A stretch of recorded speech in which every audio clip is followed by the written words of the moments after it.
오늘은 두 왕이라는 제목으로 함께 은혜를 나누겠습니다. 2000년 전 예수님께서 오셨던 시대는 그 어느 때보다도 시대적 암흑기였습니다. 이스라엘은 로마의 식민 지배 가운데 억압과 착취 가운데 있었고, 백성의 지도자들은 저마다 자신들의 자리와 이익을 채우기에 급급했습니다. 당시 이스라엘을 다스리던 왕은 헤롯이었습니다.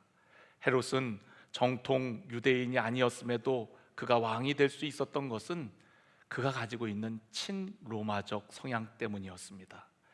에돔 출신이었지만 로마 황제에게 잘 보여 왕이 된 자가 헤롯이었습니다. 더군다나 헤롯 왕은 어떤 왕보다도 포악하여 자신의 권력을 유지하기 위하여 자신의 백성, 더군다나 어린 아기까지도 학살하는 것을 서슴지 않고 행하는 자였습니다.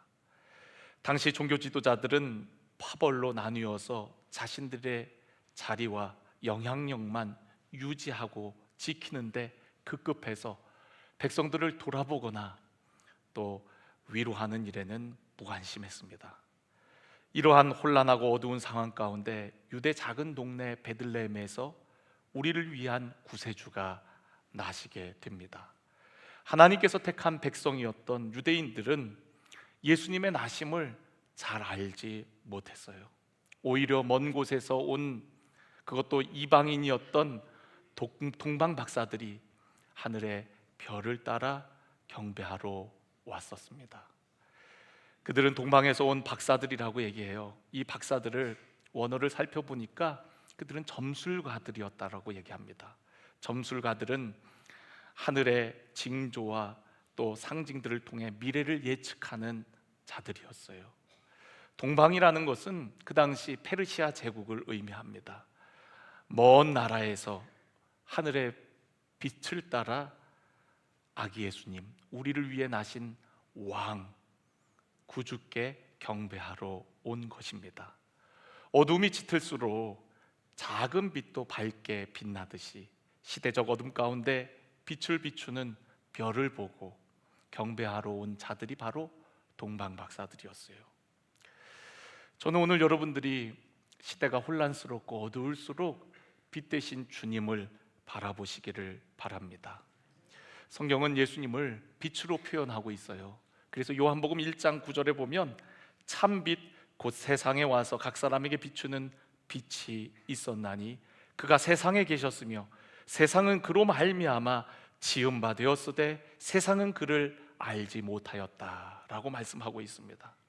여러분, 예수님은 참 빛이에요. 빛이라는 것은 우리에게 희망을 의미합니다. 그분은 우리의 진정한 희망이고 소망이라는 뜻입니다. 참 소망, 산 소망 대신 예수 그리스도가 어둠 가운데 오셨다라는 거예요. 그러나 세상은 그 주님을 알지 못하였다라는 거예요. 그리고 영접지 아니하였다라고 성경은 기록하고 있습니다. 왜 예수님을 알지 못했을까요? 그것은 그들이 가지고 있던 종교적 신념과 전통에 둘러싸여 참 빛 대신 예수님이 오셨음에도 불구하고 그분을 올바로 알지 못했던 것입니다. 우리가 지난주에도 시몬에 대한 말씀을 나누면서 성령의 지시와 감동을 통해 아기 예수님이 바로 우리가 그토록 기다렸던 그리스도라는 걸 알게 되었다 그랬죠. 이스라엘 백성들은 자신들의 종교적 신념으로 인해서 예수님이 이런 모습으로 올 거야, 이런 모습으로 올 거야 라고 생각하고 있었지만 정작 예수님께서 이 땅에 오셨을 때 그들은 잘 알지 못했어요. 너무나도 안타까운 일이죠. 마치 자신들의 색안경을 끼고 주님을 바라보니까 그 주님이 올바로 보여지지 않는 것과 같습니다. 우리가 선글라스를 끼면 선글라스의 색깔에 따라서 빛의 색깔이 달라지는 것처럼 내가 가지고 있는 편견, 고정관념이 결국에는 참빛 대신 예수님이 오셨어도 그 주님을 올바로 알아보지 못하도록 했던 것이죠. 박사들은 별을 보고 이스라엘 땅까지 왔습니다. 예수님이 나신 곳은 유대 베들레헴이었어요. 그들은 왜 그 베들레헴까지, 예수님이 나신 장소까지 이르지 못했을까요? 오늘 여기 성경을 보니까 2절에 유대인으로 왕으로 나신 이가 어디 계시냐, 우리가 동방에서 그의 별을 보고 그에게 경배하러 왔다라고 얘기합니다. 그들은 별을 따라 이곳까지 왔어요.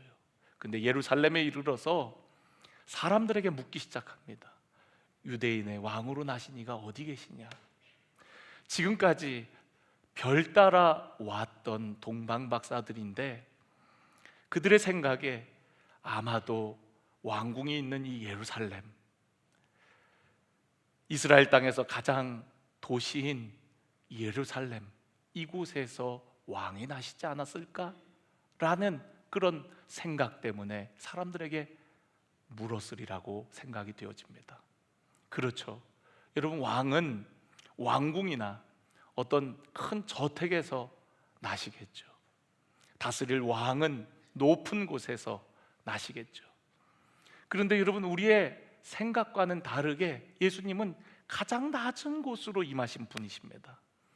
가장 낮은 곳, 가장 작은 동네 베들레헴, 그것도 방도 없어갖고 마구간에서 말 구유에 누이셨다라고 성경은 기록하고 있습니다.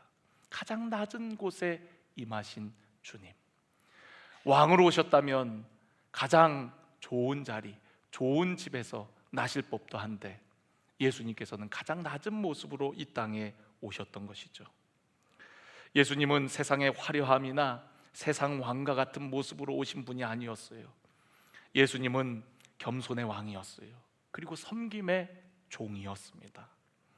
그래서 예수님은 오히려 사람들과 같이 되셨을 뿐만 아니라 종의 형체를 입고 사람들을 섬기시는 분이셨습니다.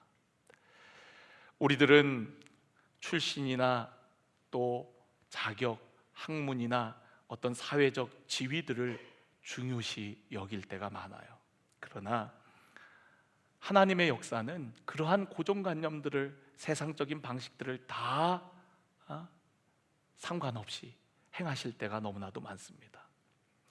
우리가 고린도전서 1장 27절에도 보면 하나님께서 세상의 미련한 것들을 택해서 지혜 있는 자들을 부끄럽게 하시고 세상의 약한 것들을 택하셔서 강한 것들을 부끄럽게 하신다 그랬어요. 하나님께서는 세상의 천한 것들과 멸시받는 것들과 없는 것들을 택하서 있는 것들을 패하시는 분이라고 성경은 기록하고 있습니다. 예수님은 나사렛이라는 동네에 정착하게 됩니다. 여러분, 나사렛이라는 동네는 소외된 땅입니다. 변방입니다. 스불론 지역입니다. 이스라엘 사람들에게는 천대받는 그런 동네였어요. 우리가 요한복음을 읽다 보면은 나다니엘을 부르는 장면이 나오는데 나다니엘이 그런 얘기를 하죠. 나사렛에서 무슨 선한 것이 나오겠느냐. 그런 동네가 바로 예수님이 사셨던 동네입니다. 인류에 큰 영향을 주기 위해서는 더 큰 도시, 더 중심에 있으셔야 될 예수님이었지만 예수님은 오히려 저 천대받는 땅 나사렛에서 주로 사역을 하셨어요. 그래서 마태복음 4장 16절에는 이런 말씀이 있습니다. 흑암에 앉은 백성이 큰 빛을 보았고 사망의 땅과 그늘에 앉은 자들이 빛이 비추었도다 라고 얘기하고 있어요. 스불론 땅에 거하시면서 사역을 하신 예수님, 그분으로 인해서 천대받는 땅, 사망의 땅, 그림자가 가득한 땅, 그 땅에 빛이 비추었다라고 이사야 선지자의 예언을 인용하며 성경이 증언하고 있는 것입니다. 예수님은 참 빛이세요. 그분이 가는 곳에는 어두운 세상도 밝게 빛나게 되고 희망 없는 땅에도 희망을 갖게 되고 산 소망을 주시는 줄로 믿습니다. 오늘날 성탄절하면 화려한 등불들이 수를 놓지만 사실 2000년 전에 예수님이 오시는 그 성탄절은 암흑이었어요. 그 암흑 가운데 한 줄기 별빛을 찾아 동방박사들은 희망을 갖고 그 왕이신 주님을 경배하고자 나오는 겁니다. 크리스마스의 정신은 세상 개념과는 반대예요. 세상은 화려함과 위대함을 자랑할 때에 예수님은 오히려 낮음과 겸손함으로 하나님의 영광을 드러냈습니다. 예수님의 생애 내내 제자들은 예수님을 잘 이해하지를 못했어요. 왜냐하면 이렇게 많은 사람들이 예수님을 따르고 또 예수님을 추종하는 자들이 많이 생겼는데, 이쯤 되면 이제 예수님의 나라가 이 땅에 임할 법도 한데, 예수님은 사람들이 많이 따를 때마다 그때마다 어디론가 사라지셨거든요. 제자 중에 어떤 제자는 당신의 나라가 임하실 때에 우리도 한 자리씩 달라고 요청하기도 합니다. 그때 예수님께서 뭐라 그러셨죠? 너희가 구하는 것을 잘 알지 못한다 그랬어요. 그 자리는 하나님께서 예비하셨는데 누구에게인가 예비된 자들에게 주실 것이라고 말씀하세요. 그런데 여러분, 우리가 요즘에 요한계시록을 함께 묵상하고 있잖아요. 그 자리는 어떤 자들의 자리입니까? 이 땅에서 주님과 같이 고난받고 주님의 이름 때문에 핍박당하고 희생한 하나님의 백성들, 헌신된 하나님의 사람들이 그 자리에 하나님 보좌 우편 좌편에 앉는 것을 보게 되어집니다. 세상은 힘 있는 자가, 또 많이 가진 자가 그런 높은 자리에 앉지만 하나님의 나라는 그렇지 않습니다. 오히려 낮아지고 누군가를 섬기는 자가 으뜸이 되고 미랄이 되어서 희생하고 썩어지고 죽는 자가 하나님 나라의 영광의 보좌에 함께 앉게 되어지는 것입니다. 예수님은요, 그의 생애의 가장 정점에 수많은 사람들이 예수님을 호산나 호산나 우리의 왕으로 오시니요 그렇게 외칠 때에 그분은 예루살렘의 왕자에 앉으신 것이 아니라 갈보리 골고다 언덕 십자가에 달려서 우리를 위해 모든 것을 내어주시는 섬김을 보여주셨습니다. 그러니까 세상 관념과 다른 거예요. 오늘 여러분들 교회에 오셔갖고 뭔가 잘 되고 높이 올라가고 더 많은 것을 이루는 것이 목적이라면 여러분 어쩌면 잘못 생각한 겁니다. 우리는 주님을 따르면서 함께 주님처럼 고난도 받고 주님처럼 이 땅에 미랄이 되어서 선한 영향력이 이 땅에 흘러가기를 원하는, 나를 희생시켜서 내 유익이 아니라 다른 사람의 유익을 위해서 그렇게 사는 삶, 그것이 우리의 목표가 되어야 되는 줄로 믿습니다. 주님을 따르는 우리들, 자기 십자가를 지고 나를 쫓으라고 하셨던 주님의 말씀, 그것은 주님처럼 우리들도 살아가는 것이거든요. 오늘 동방박사들이 왕이 어디 계시냐라고 물었을 때에 예루살렘 성은 소동했습니다. 놀라고 소동했어요. 왜냐하면 이미 그 땅에는 왕이 있었기 때문에 그렇습니다. 그 왕은 헤롯이었어요. 헤롯과 온 백성들이 듣고 소동했습니다. 그리고서는 헤롯 왕이 대제사장과 서기관들을 모아서 그리스도가 어디서 나겠느냐? 라고 묻습니다. 오늘 우리가 읽은 본문 말씀에 보면 두 왕이 등장하거든요.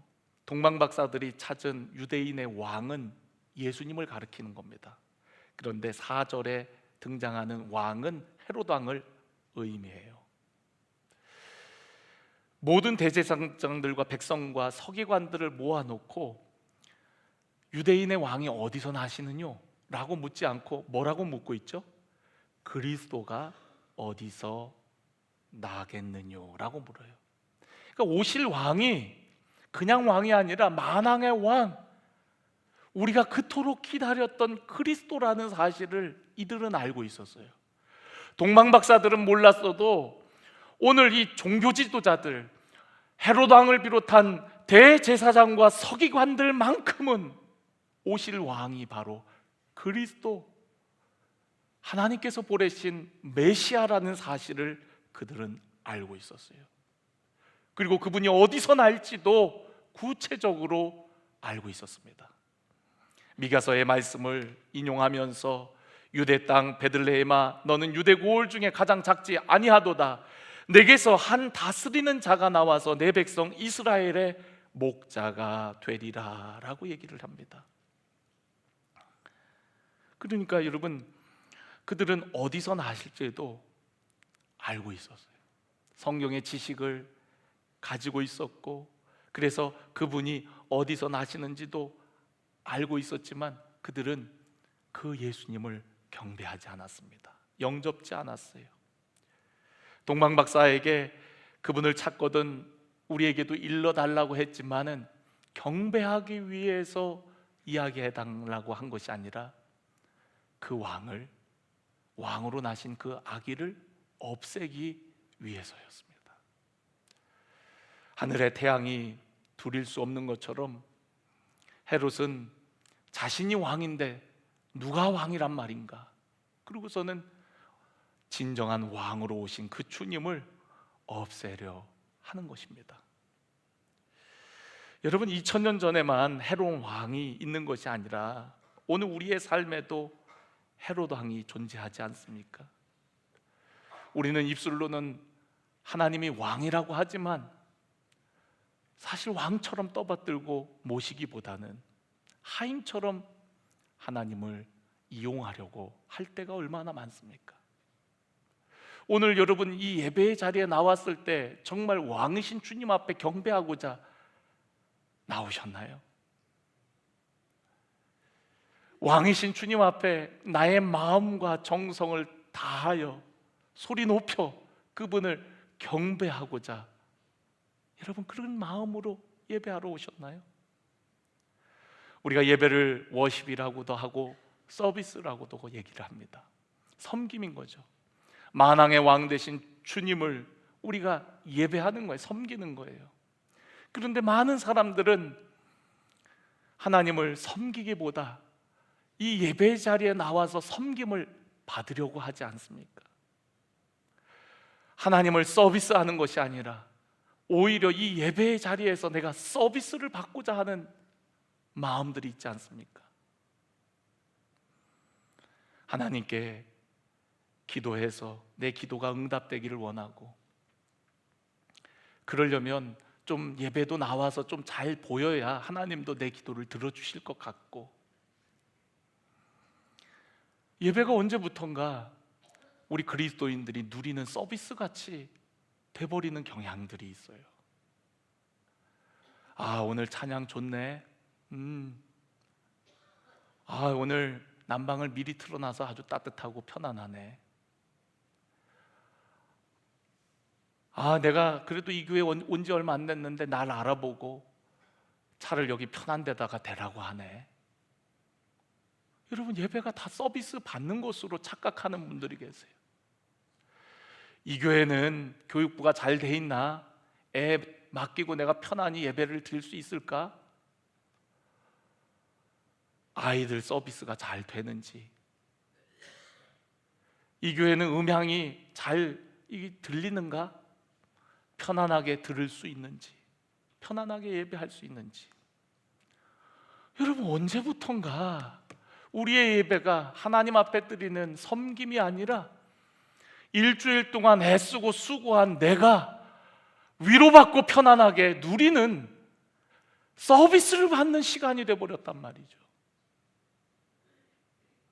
교회의 주차장은 넉넉해야 되고, 아이들의 교육 공간은 좋아야 되고, 음향도 좋아야 되고, 찬양다의 찬양도 멋져야 되고, 목사님 말씀이 꼭 내게 듣기 좋은 말로 위로가 돼야 되고, 우리는 언제부턴가 하나님, 우리의 왕으로 임하신 하나님께 섬김을 위한 예배가 아니라 내가 위로받고 만족하기 위한 서비스를 받는 예배가 돼버렸단 말이죠. 저는 오늘 여러분들이 하나님이 여러분의 삶의 중심에 두시고 하나님을 진정한 왕으로 모시기를 간절히 원합니다. 우리는 다 자기 영혼의 선장이에요. 자기 인생의 주인이 되기를 원해요. 모든 게 자기 중심으로 모든 세상이 돌아가기를 바랍니다. 나를 이해해주고 내가 생각하는 게 옳고 옳지 않아도 인정받고 이해받기를 원하지요. 모든 기준이 나에게 있습니다. 신앙생활의 중심에 하나님은 온데간데 없고, 하나님은 나의 조력자고 동업자고 나를 후원하고 도와주는 분 정도로만 생각하고, 내 삶의 중심, 그 중심에 저마다 자신들이 그 자리에 앉아서 모든 것들을 판단하고 편견과 자신의 생각 가운데 주님을 온전히 바라보지 못하고 살아갈 때가 얼마나 많습니까? 누가 나에게 이래라 저래라 하면 기분 나빠해요. 왜냐하면 나 다 컸는데, 내가 어른인데, 내 삶의 중심이 난데 누가 이래라 저래라 하는 것이 듣기 싫고 오히려 적이와 분노가 쌓이기도 합니다. 아담이 왜 타락했죠? 너 하나님처럼 될 수 있어. 누군가의 지배를 받지 않아도 이제는 너 이거 따먹는 순간 너 하나님처럼 되는 거야. 여러분, 우리의 죄가 뭡니까? 하나님 두기 싫어하는 마음 아니겠어요? 내 마음대로 하고자 하는 것. 왜 사람들이 나를 이해 못해? 지금 내가 얼마나 힘든데? 내가 얼마나 열심히 하고 있는데? 내가 얼마나 바쁜데? 하나님은 날 다 알고 계셔. 다 이해하셔. 여러분, 하나님 이용하지 마세요. 맞아요. 하나님은요, 언제나 우리를 사랑해 주시고 언제나 우리를 기다려 주시고요, 언제나 우리의 모든 상황과 형편을 다 하시는 분이에요. 그건 하나님이 우리를 이해해 주시는 분이고요, 하나님이 그런 분이니까 나를 이해해 주실 거야 라고 생각하는 것은 잘못된 생각입니다. 잘못된 생각이에요. 유대인들처럼 하나님에 대해서 누구보다도 잘 알고 주님이 어디서나 하실 것이라는 성경적 지식도 충만했지만, 겉으로는 경배하는 것 같지만 마음속으로는 하나님이 중심에 없었단 말이죠. 그런 것처럼 여러분, 우리는 하나님이 어떤 분이라는 걸 잘 알아요. 그러니까 하나님 다 이해하시죠? 나 바쁜 거 아시죠? 그러니까 나중에 말씀하세요. 하나님 사랑의 하나님이니까 내가 조금 지금은 내 마음대로 해도 내가 돌아갈 때 하나님 나 품어주실 거죠. 하나님이 그런 분이라는 걸 알고 이용한다면 여러분, 그거는 하나님을 섬기는 것이 아닙니다. 여러분, 왕이신 하나님을 섬긴다는 건 뭐예요? 하나님 말씀하세요. 그럼 뭐든지 하겠습니다. 요한 웨슬리 목사님이 성령 받고 나서 하나님 앞에 그런 기도를 드렸어요. 하나님, 무엇이든 내게 말씀해 주세요. 말씀하시면 내가 그대로 하겠습니다. 여러분, 오늘 우리의 기도도 그래야 되지 않을까요? 우리가 이 예배에 와갖고 하나님 내게 뭐든지 말씀하세요. 그 말씀이 내 생각과 내 경험과 내가 그동안 살아온 배경과 다르다 할지라도 나는 그 말씀대로 살겠습니다. 주님이 가라시면 내가 여기 있고 싶어도 가겠습니다. 주님이 멈추라 그러면 내가 가고 싶어도 내가 멈추겠습니다. 주님이 내려놓으라 그러면 내가 하고 싶어도 내려놓겠습니다. 주님이 하라 그러면 내가 내려놓고 싶어도 하겠습니다. 여러분, 오늘 우리가 주님을 섬기는 우리들의 마음가짐이, 우리의 태도가 그래야 되는 거 아닙니까? 우리는 하나님이 너무나도 인자하고 사랑이 많으신 하나님이라는 것을 너무나 잘 알기 때문에 그걸 이용해요. 하나님 다 이해하실 거야. 하나님 나 아시죠? 나 지금 되게 힘들거든요. 내가 할 도리는 아무것도 안 하면서, 하나님 앞에 드려야 될 서비스는 아무것도 안 하면서 우리는 서비스를 받고 모든 걸 누리려고만 할 때가 얼마나 많은지 몰라요. 여러분, 우리 안에 또 다른 모습으로 헤롯이 우리의 마음에 있지 않냐고요. 여러분, 우리의 마음의 중심에 하나님 아닌 무언가가 있다면 그 모든 것들이 다 우상입니다.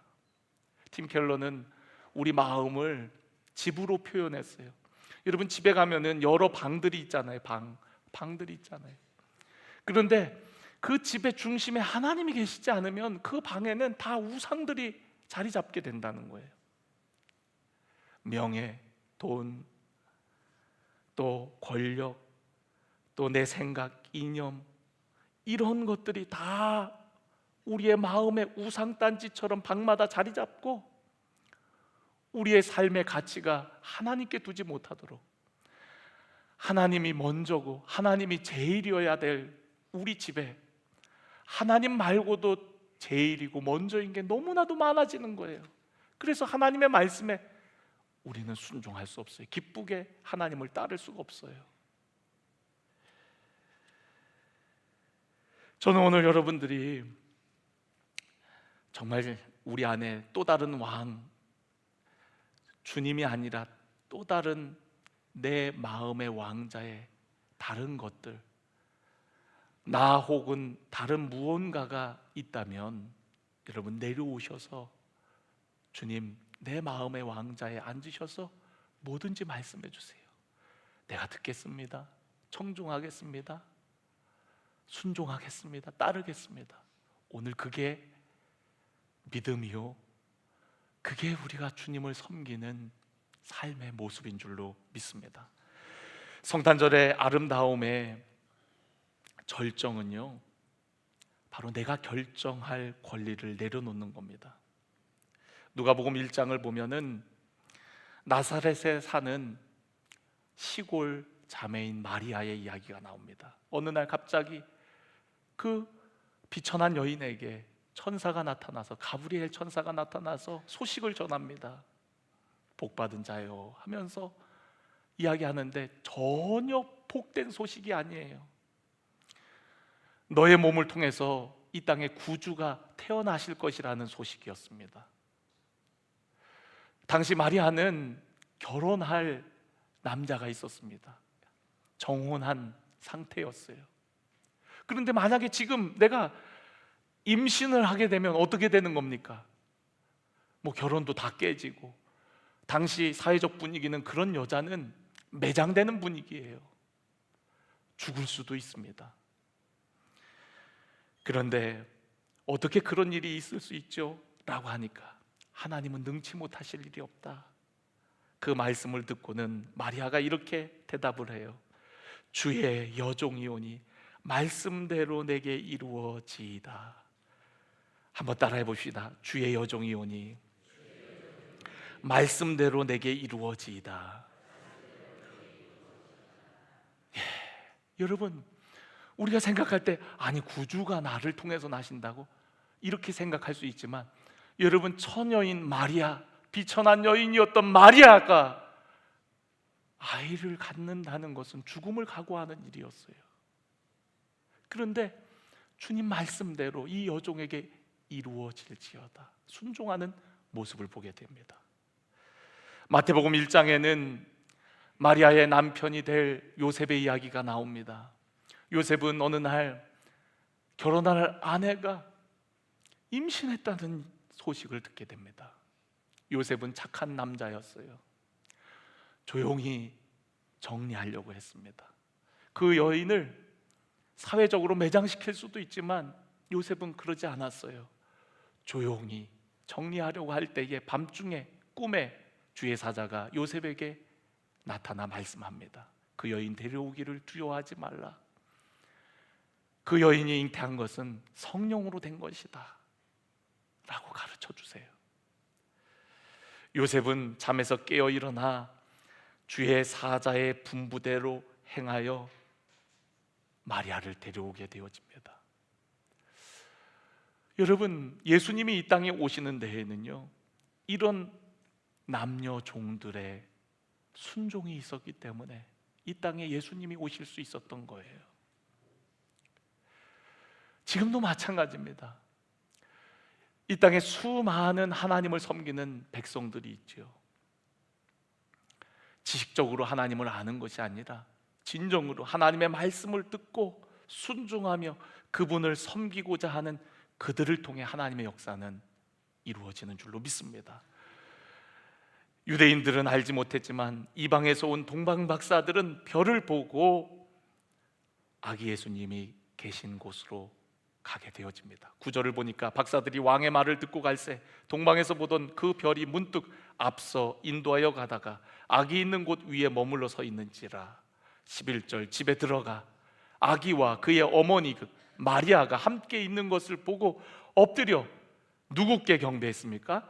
아기께 경배하고 보배합을 열어 황금과 유향과 모략을 예물로 드리니라. 여러분, 집에 들어가 보니까 아기와 그 아기를 낳은 어머니 마리아가 있는 겁니다. 여러분, 아기께 경배해봐야 아기 뭘 알겠습니까? 그런데 여러분, 아기께 경배를 하는 거예요. 우리의 왕으로 오신 그 아기 예수께 경배를 드리는 겁니다.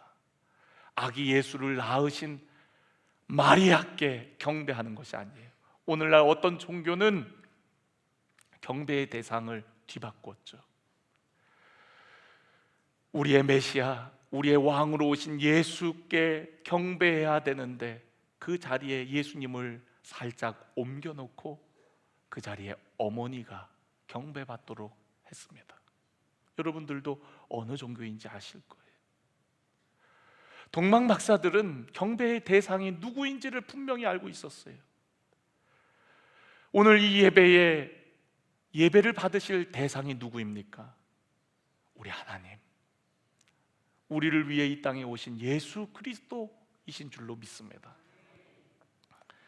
우리는 그 주님께만 경배해야 돼요. 그리고 그 주님 앞에 가장 귀한 것을 열어 드리는 겁니다. 보배합을 열어 황금과 유향과 모략을 예물로 드리는 것입니다. 여러분, 주님을 기다리는 우리들의 마음이 이 동방 박사와 같이 가장 귀한 것으로 우리를 위해 이 땅에 오신 주님께 경배하시기를 주의 이름으로 간절히 축원합니다. 두 왕은 있을 수 없습니다. 오직 우리의 왕은 주님만이 우리의 왕이신 줄로 믿습니다. 오늘도 내 마음대로 하고 싶은 그 마음들 다 내려놓고 내 마음의 왕자의 주님을 모시고 주님 말씀하세요. 주님 뜻대로 내 삶 가운데 인도해 주세요. 주님 앞에 겸손히 엎드려 섬기시는 동방 박사와 같이 엎드려 경배하는 믿음의 삶이 다 되시기를 주의 이름으로 간절히 축원합니다.